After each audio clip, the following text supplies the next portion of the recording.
তোমরা তো জানো যে এই সক্সগুলো আমরা এখন মোটামুটি মেয়েরা সবাই ইউজ করি।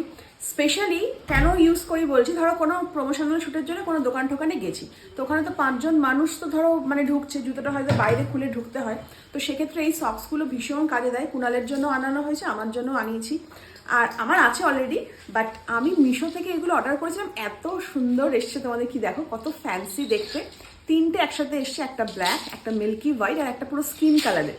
স্কিন কালারটা অলরেডি কালকে আমি পরে কলকাতায় গেছিলাম, বাট বিশ্বাস করো মানে মেয়েদের তো এরকম সক্স পরতেই হবে, যদি এরকম ফ্যান্সি হয় তাহলে তো কোনো কথাই নেই। খুব ভালো দেখতে না, পুরো একদম নেটের জিনিসটা, আর পরলেও খুব ফ্যান্সি লাগছে। এটা হোয়াইটটা, ব্ল্যাকটা তো দুর্ধর্ষ, আর একটা স্কিন কালারও রয়েছে। আর আরেকজনকে দেখো, এক্সট্রিম ইয়াররিংস। কি ইয়াররিংস না ইয়াররিংস কোনটা হয়? এটা এসআর কে পড়ছে, মানে আমার নকল করে পড়ছে, ওই জন্য আমি ভাবলাম না, আমার বাড়িতেই ছিল, আমি কিনিনি। আমি ভাবলাম না, আমাকে নকল করে পড়ছে, আমি আগে পড়ে ফেলি, তাহলে সবাই আমায় দেখবে আগে। জিনিসটা হচ্ছে অ্যাকচুয়ালি এইখানে পড়া, শাহরুখ খানকে নকল করে ওইখানে এটা পরে নিয়েছে।